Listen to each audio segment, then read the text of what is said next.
আমাদেরকে ছোটবেলা থেকে, যেহেতু আমি জেনারেল লাইনে পড়া, ছোটবেলা থেকে ছেলে মেয়ে সমান, ছেলে মেয়ে সমান, ছেলে মেয়ে সমান, সমান সমান সমান, এই যে শব্দটা ঢুকানো হলো যে সমান, এবং এটা এমনভাবে ঢুকানো হলো কার্টুন থেকে শুরু করে প্রত্যেকটা জায়গায়, তো আমাদের জেনারেল লাইনে পড়া আমাদের মেজরিটির মাথায় ঢুকে আছে সমান।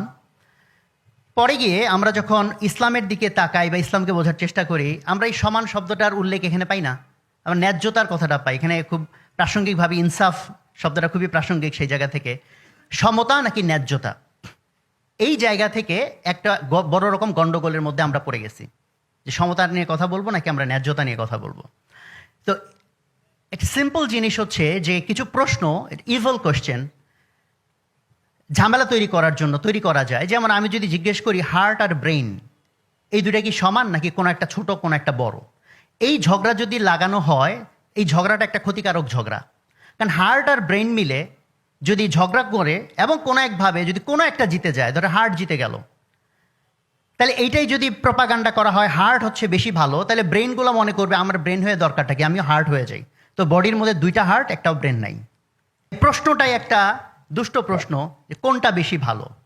কারণ যে দুইটা জিনিস সম্পূরক, তখন যদি সেটা সমান নাকি কোনটা বড় কোনটা ছোট, এই প্রশ্নটা ইভেন করা হয়, এই প্রশ্নটা একটা দুষ্ট প্রশ্ন। একজনের সাথে কথা বলি, ভাই নাম কি, আপনার পরিচয় কি, তারপরে জিজ্ঞেস করি ভাই আপনি কি করেন, আপনি কি করেন, এটার উত্তরে আমি বলতে পারি আমি ভাত খাই, আমি ঘুমাই। বলতে না না ভাই আপনি আসলে কি করেন, এটাতে আমরা কি বুঝতে চাই, সে কিভাবে টাকা কামায়।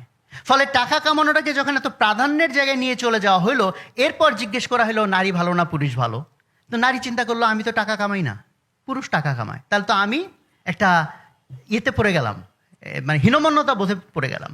কারণ আমি মনে করি যে যদি নারীর প্রতি ট্রুলি সম্মান পশ্চিমারা দেখাইতে চাইতো, তাহলে নারী ঐতিহাসিকভাবে যেটাতে ভালো, তাহলে সেটাতে তারা ব্র্যান্ডিং করতো। তাহলে সবচেয়ে বেশি বড় লোকের পুরস্কার দেওয়া হয়, সবচেয়ে ভালো মাকে তো পুরস্কার দেওয়া হয় না, সেটার ব্র্যান্ডিং করা হয় না।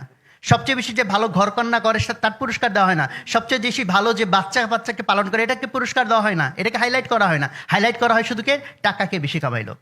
কাজে দুইটাই সমাজে দরকার, বাট আমি বায়াস তৈরি করছি কোনটার দিকে, যে টাকাকে কামাই। ফলে এখন নারীর মধ্যে হীনমন্যতা বোধ তৈরি হয়ে যাচ্ছে, আমি তো টাকা কামাই না। ফলে যদি পশ্চিমা বিশ্ব ট্রুলি নারীকে সম্মান করতে চাইতো, তাহলে নারী ঐতিহাসিকভাবে যেগুলোতে ভালো, তাহলে সেটাকে তারা ব্র্যান্ডিং করতো। তাইলে কি হইতো, তাহলে পুরুষরা বরং নারী হইতে চাইতো। এখন হয়েছে কি, নারীরা পুরুষ হইতে চাইতেছে, ফলে তার ভিতরে একটা জুলুম তৈরি হচ্ছে। কারণ তার ন্যাচারাল টেন্ডেন্সি ওইভাবে আল্লাহ সুবহানাহু ওয়া তাআলা তাকে তৈরি করে নাই।